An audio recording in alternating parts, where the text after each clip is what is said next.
Inside story में और मैं हूं आपके साथ मुस्कान शास्त्री। चुनाव की तैयारी इतनी तेज हो गई है कि अब तमाम नेता ग्राउंड लेवल पर उतर चुके हैं और इसी बीच असदुद्दीन ओवैसी भी अपनी न्याय यात्रा यानी चुनावी यात्रा पर निकल चुके हैं और पहले ही दिन किशनगंज में वो अपनी यात्रा को संबोधित कर रहे थे। लेकिन इन सबसे पहले आपको जरा पीछे लेकर चलते हैं और असदुद्दीन ओवैसी की पार्टी के अख्तरुल इमाम की बात जो है वो आपको सुनाते हैं, जो वो तेजस्वी के आवास पर जाकर जब उन्होंने सामने से क्या कुछ कहा ढोल नगाड़ों के साथ। पहले आप जरा वो सुन लीजिए। लालू तेजस्वी अपने कानों को खोल, लालू तेजस्वी अपने कानों को खोल, तेरे दरवाजे पे बज रहा है ढोल, गठबंधन के लिए अपना दरवाजा खोल वरना खुल जाएगा तेरे माई समीकरण का पोल। हम आपसे सिर्फ इतना कहना चाहते हैं कि हमारे लिए बिहार में 6 सीटों को सुरक्षित कर दीजिए और अगर सरकार बन जाती है तो सीमांचल डेवलपमेंट काउंसिल बनाकर सीमांचल को विशेष पैकेज दीजिए। अगर आपकी सरकार बन जाती है तो दलितों और पिछड़ों को और अल्पसंख्यकों को उनकी आबादी के अनुपात में तमाम तर मामलात में उनकी हिस्सेदारी तय की। तो सुना आपने, सामने से उन्होंने ये ऑफर किया, ये बातें रखी कि हमें अपने गठबंधन से जोड़ लीजिए, लेकिन उसके बाद भी किसी तरह की प्रतिक्रिया नहीं आई है। आज चर्चा इसी पर होनी है और अब ग्राउंड लेवल पर ओवैसी भी उतर आए हैं।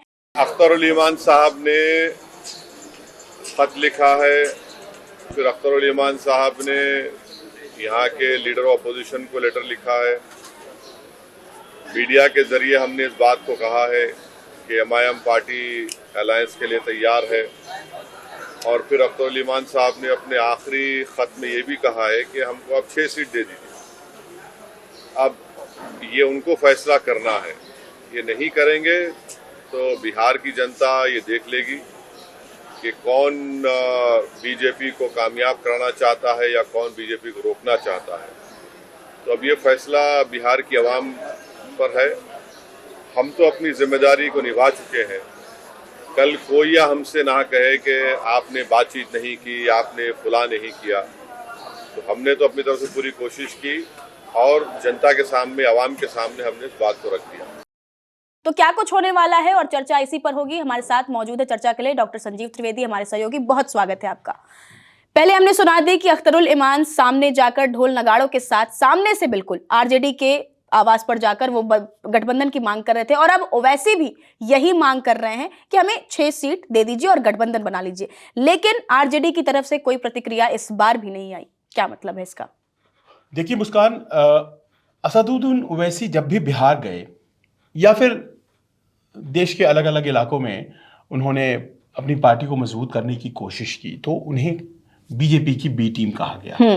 भारतीय जनता पार्टी के लिए ये काम करते हैं, ये कहा गया। इनकी कोशिश होती है कि जो गैर भाजपा मत है उसे बांट दे और वो अपने उम्मीदवार खड़े कर देते हैं और जो भी वोट लेता है उनका उम्मीदवार जीतता तो कम है लेकिन वोट काट देता है और जो असली टक्कर मिल रही होती है भारतीय जनता पार्टी को, उसे कमजोर कर देते हैं। ये तोहमत या आरोप उनके ऊपर लगातार लग रहे हैं और जाहिर है कि हर बार जब हम पत्रकार भी उनसे सवाल करते हैं तो यही सवाल करते हैं कि आपके लड़ने से चुनाव भारतीय जनता पार्टी जीती आती है, ऐसा मानना है। हैदराबाद में आप इसीलिए जीतते हैं क्योंकि हैदराबाद में आप हमेशा से, आपकी पार्टी, आपके पिता, सब लोग लड़ते आए थे और यहाँ मुसलमानों की आबादी भी ठीक ठाक है। लेकिन आप जब भी हैदराबाद से बाहर निकलते हैं तो you and up working for the BJP. तो इस आरोप से आप कैसे भिड़ेंगे? तो वो तरह तरह से डिफाइन करते थे कि फला जगह देखिए मैं तो नहीं लड़ा, फिर क्यों जीती बीजेपी। हिमाचल में नहीं लड़ा, फिर क्यों जीती बीजेपी। जम्मू तो नहीं लड़ा मैं, फिर क्यों जीती बीजेपी। तो बहुत से आर्गुमेंट उनके कन्विंसिंग होते भी थे, नहीं भी होते। इस बार उन्होंने बिहार में उतरने के पहले इस बात को भली भांति जानते हुए कि उन्हें तेजस्वी यादव, लालू यादव की टीम पसंद नहीं करती है, उन्होंने एक ऐसा धर्म संकट खड़ा किया राष्ट्रीय जनता दल के सामने। उन्होंने कहा कि आप हमें अपना सहयोगी बनाइए। सहयोगी बनाया जाता है, अगर समान विचारधारा, समान वोट बैंक की पार्टियां होती हैं तो सहयोगी तो बनाए जाते हैं, पर ये ढोल बजा करके जिस तरह से आपने अभी दिखाया, ऐसे तो सहयोगी कोई नहीं बनता है ना। तो दरअसल अख्तरुल इमान जो कि विधायक हैं असदुद्दीन ओवैसी साहब की पार्टी AIMIM के पतंग छाप के, उनके जाने का मकसद दरअसल RJD के सुप्रीमो लालू प्रसाद राबड़ी देवी के आवास पर यह था कि वो वहां जाकर के तमाम मीडिया और दुनिया के सामने ये कहे कि देखिए भाई, हम बीजेपी की बी टीम नहीं है, हम तो महागठबंधन का हिस्सा होना चाहते हैं। और ये देखिए साहब, हम ढोल लेकर के आए हैं, इनकी कानों में आवाज जा तक नहीं रही है। जोर जोर से हम नगारे बजा रहे हैं और ये सुन ही नहीं पा रहे हैं हमारी गुहार। हम तो मात्र 6 सीट मांग रहे हैं, केवल 6 सीट, और ये वो भी देने के लिए तैयार नहीं है। ये दृष्टांत आपको इतिहास में ले जाता है, और इतिहास में या यूँ कहें माइथोलॉजी में ले जाता है। और मुझे याद पड़ता है रामधारी सिंह दिनकर, बहुत बड़े कवि, हमारे बिहार से ताल्लुक़ रखते थे। वो उन्होंने वो रश्मि रथी पुस्तक लिखी है, और वो लिखते हैं कि कृष्ण पहुँचे हैं दुर्योधन के दरबार में, और वहाँ उन्होंने 5 गांव मांगा और उनसे कहा कि आप बाकी सारे किंगडम पर आप राज करिए, और हम 5 ग्राम पांडवों को 5 दे दीजिए। सबको सुमार्ग पर लाने को, दुर्योधन को समझाने को भगवान हस्तिनापुर आए, पांडव का संदेश लाए। 2 न्याय अगर तो आधा दो, गिव अस हाफ। 2 न्याय अगर तो आधा दो, यदि उसमें भी अगर बाधा हो तो दे दो केवल 5 ग्राम। रखो अपनी धरती तमाम, हम वही खुशी से खाएंगे। परिजन पर असी न उठाएंगे, परिजन अपने लोगों पर असी अस्त्र, परिजन पर असी न उठाएंगे। दुर्योधन वह भी दे न सका, आशीष समाज की ले न सका, उल्टे हरि को बांधने चला। वो चाहा कि कृष्ण जी को, इनको बोला इनको बांधिए, उल्टे हरि को बांधने चला, जो था साधे साधने चला। तो कृष्ण उसके बाद वहाँ पर उन्होंने अपना विकराल रूप दिखाया है, और वहीं घोषणा हो जाती है महाभारत युद्ध की। और उन्होंने जब अपना विकराल मुंह खोला है, डगमग डगमग दिग्गज डोले, भगवान कुपित होकर बोले, उसमें सबको ही मरे हुए हैं महाभारत के उस रण में। क्योंकि कृष्ण भविष्य को उस विकराल रूप में दिखाते हैं, जहाँ पर दुर्योधन भी मरे पड़े हैं और सब लोग मरे पड़े हैं। तो इस तरह की समझदारी अगर आप में नहीं है तो ये सबकी मौत में आखिरकार परिणत हो जाएगा। 6 सीटें मांगने का जो दृष्टांत है कुछ वैसा ही लगता है, जिसमें कि आप पाते हैं कि वो मांग रहे हैं सिर्फ 6 सीट, जबकि 5 सीट उन्होंने जीती हैं। 2 सीटें किशनगंज में, 3 सीटें पूर्णिया में उन्होंने 2020 में जीती हैं, और 24 सीटें अगर आप मानकर चलें कि सीमांचल में इन 4 जिलों को मिलाकर के आती हैं, अररिया, कटिहार, किशनगंज और पूर्णिया को मिलाकर के आती हैं, तो उसमें से 12 सीटें एनडीए ने जीती थी। 8 जीता था भारतीय जनता पार्टी ने और 4 जनता दल यूनाइटेड ने। आप सोचिए कि आधी आधी जीतनी ऐसी जगह पर जहां पर मुस्लिम आबादी औसतन 50 से 60% है, किशनगंज में और भी ज़्यादा है। इसीलिए क्योंकि एक तरफ खड़े हुए असदुद्दीन ओवैसी और दूसरी तरफ खड़े हो गए आरजेडी के उम्मीदवार, और ये जो वोट बैंक था जिसकी बात हम कर रहे हैं 50%, 60%, ये सब बट गया। किसी के पास 40%, किसी के पास 20%, और गाड़ी बीच से भारतीय जनता पार्टी की निकल गई। तो वही 6 सीट की मांग करते हुए नजर आए ओवैसी, लेकिन लगता नहीं है कि ये। हालांकि बातों बातों में उन्होंने कहीं ना कहीं तेजस्वी पे और आरजेडी पे ये तंज कस दिया कि अब देखेगी जनता कि आखिर बी टीम कौन है, आखिर कौन है बी टीम। वो ये कहीं ना कहीं इशारा कर रहे हैं, तंज कसते हुए नजर आ रहे हैं। तो क्या इससे आरजेडी को फर्क पड़ेगा? यकीनन फर्क पड़ेगा, और वो इसलिए फर्क पड़ेगा क्योंकि उन्हें ये लगता है कि वो मुस्लिम वोट बैंक जो है उसके वो रहनुमा हैं। तेजस्वी यादव और उनकी पार्टी को लगता है 1990 से हमने मुस्लिम वोटों को सहेज करके रखा है, हमारे साथ वो बने हुए हैं।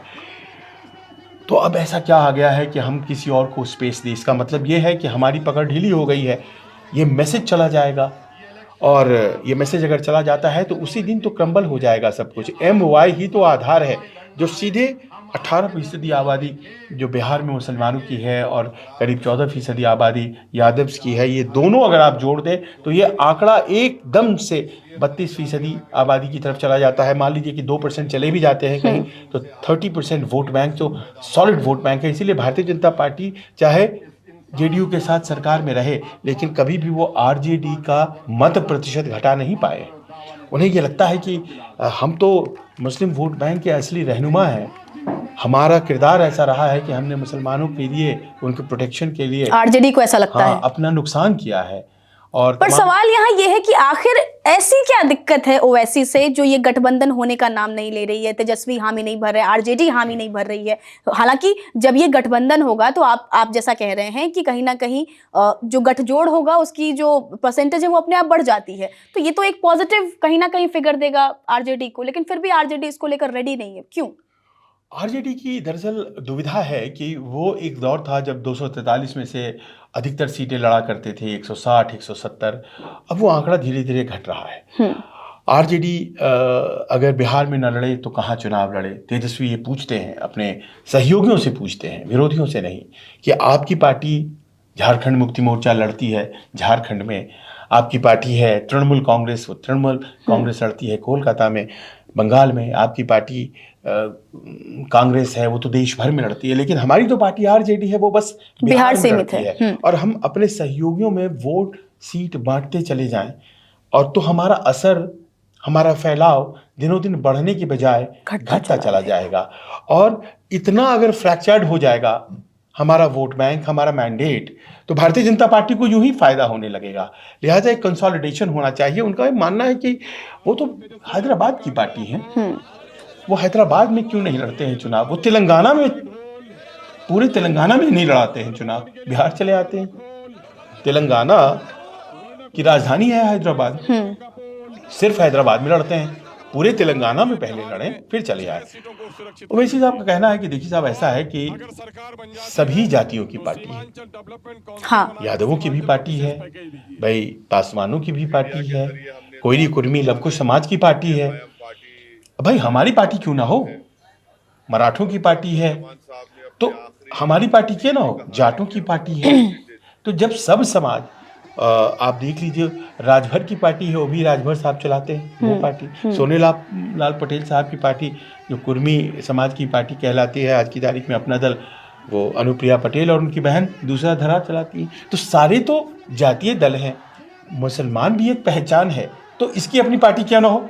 बिल्कुल। ये क्यों कांग्रेस के साथ जाए, ये क्यों आरजेडी के साथ ये एक पार्टी में संगठित हो और फिर ये किसी का साथ दे तो इसका सम्मान बढ़ेगा। वरना ये होता है कि आप हमें समझते हैं कि ये जाएंगे कहाँ, and that is called captive vote bank, कि ये तो बस जाना ही नहीं है, ये तो यहीं के यहीं रहेंगे। कुछ वोट बैंक होता है ना जो कैप्टिव कहलाता है, कि हम इनके साथ कुछ भी करेंगे ये कहीं नहीं जाएंगे। जैसे अब आज की तारीख में भारतीय जनता पार्टी के लिए जो अपर कास्ट वोट बैंक है वो कहा जाता है कैप्टिव है, वो कहीं जाएंगे ही नहीं, भारतीय जनता पार्टी को जाएंगे नहीं। ब्राह्मणों के लिए खास तौर पे कहा जाता है वो कहाँ जा सकते हैं उत्तर प्रदेश में, वो नाराज भी हो सकते हैं योगी जी से, नहीं भी हो सकते हैं, लेकिन अल्टीमेटली उनको वोट तो देना है भारतीय जनता पार्टी को।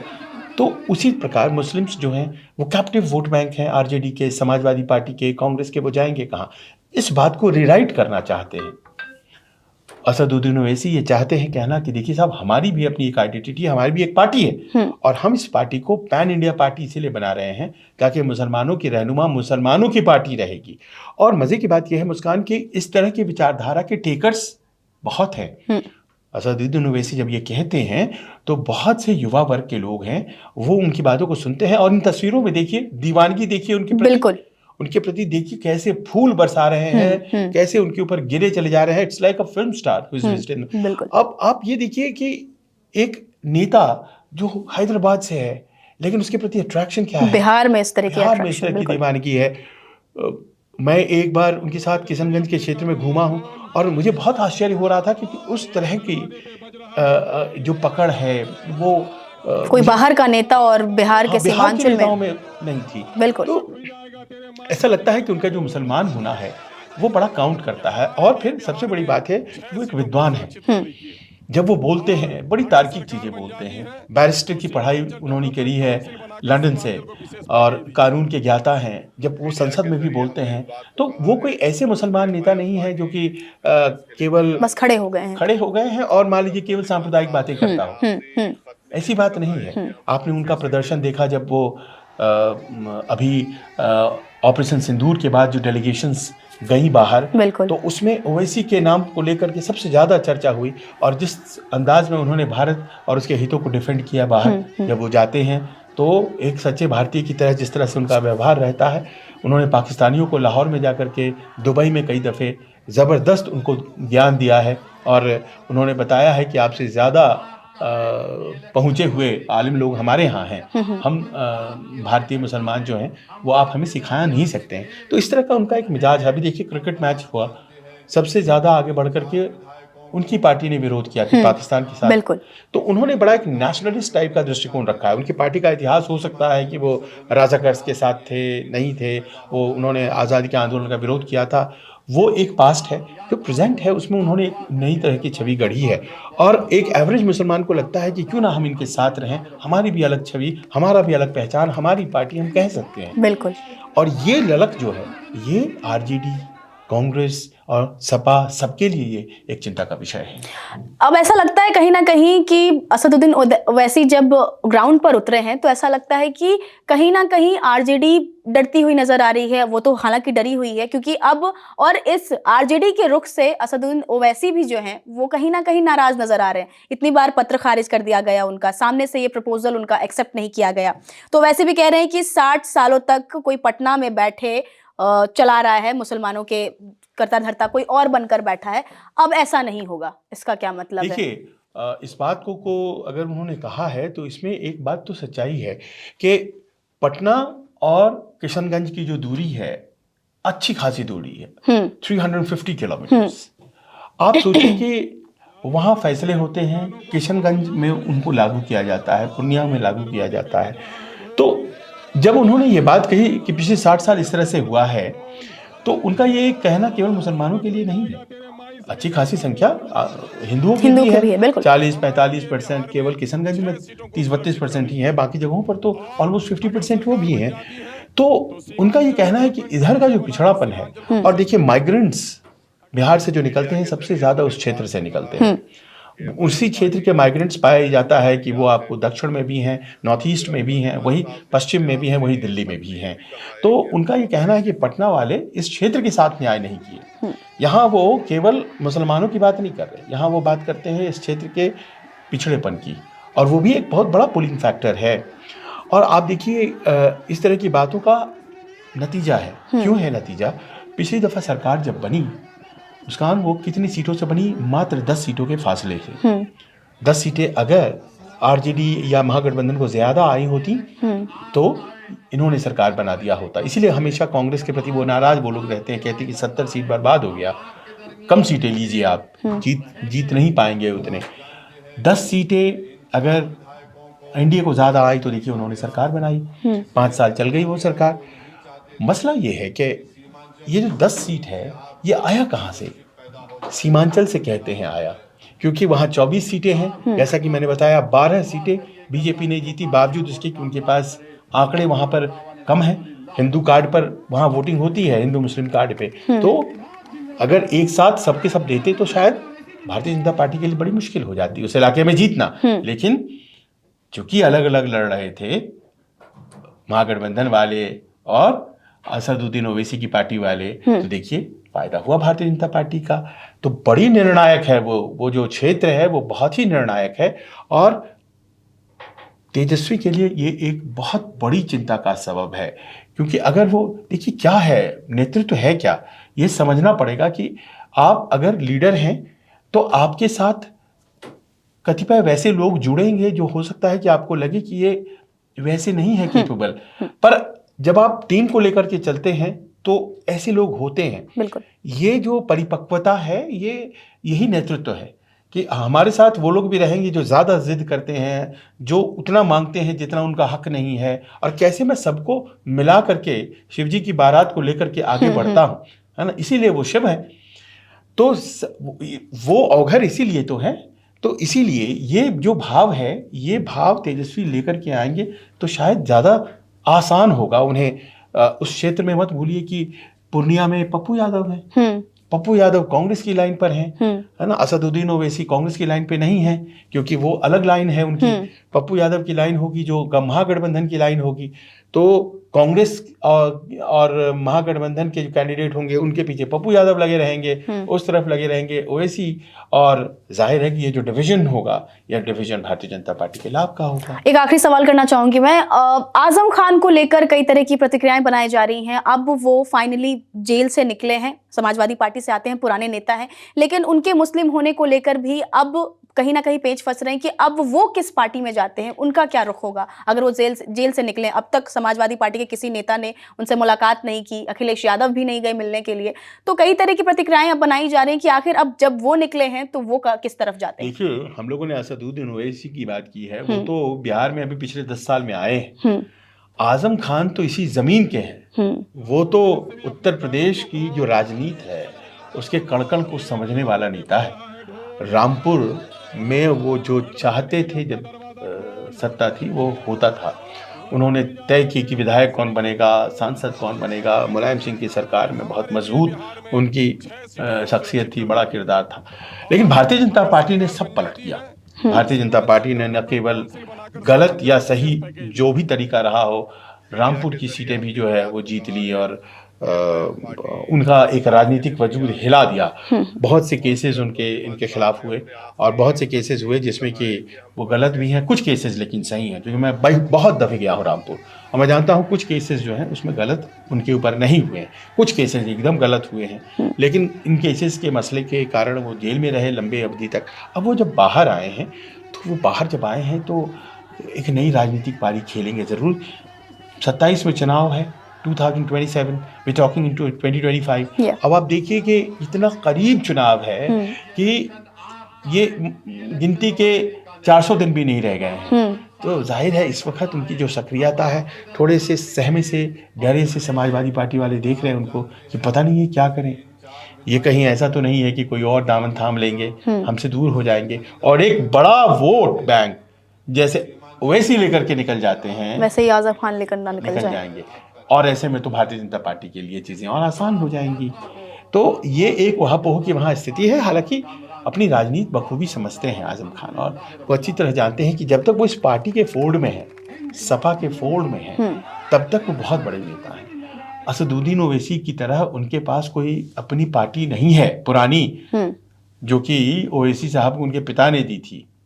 उनको एक नई पार्टी अभी बना करके उसे खड़ा कर लेना और चुनाव जितवा लेना बहुत मुश्किल है। या फिर अगर वो चले जाते हैं ज़्यादा से ज़्यादा बीएसपी में जाएंगे। बीएसपी में उनके जैसे नेता की का जो सम्मान है, जो उनकी जो एक किरदार है, उनकी शख्सियत है, उसका बहुत ज़्यादा तो सम्मान नहीं हो पाएगा। लिहाजा मुझे लगता है कि वो देर सवेर तो समाजवादी पार्टी के साथ ही रहेंगे, लेकिन अपनी शर्तों के साथ। बहुत बहुत धन्यवाद तमाम जानकारी के लिए। तो अब देखना ये होगा कि ओवैसी की नाराजगी आरजेडी के लिए कैसी साबित होती है और आने वाले चुनाव में क्या कुछ निर्णय लेकर आती है। फिलहाल इनसाइड स्टोरी में इतना ही। धन्यवाद। नमस्कार, मैं हूं मानक गुप्ता। अगर आपको हमारा ये वीडियो पसंद आया हो तो इसे लाइक और शेयर जरूर करें और हाँ, हमें सब्सक्राइब और फॉलो करना ना भूलें ताकि आप देश और दुनिया की कोई खबर मिस ना करें। तो जुड़े रहिए हमारे साथ और देखते रहिए न्यूज़ 24।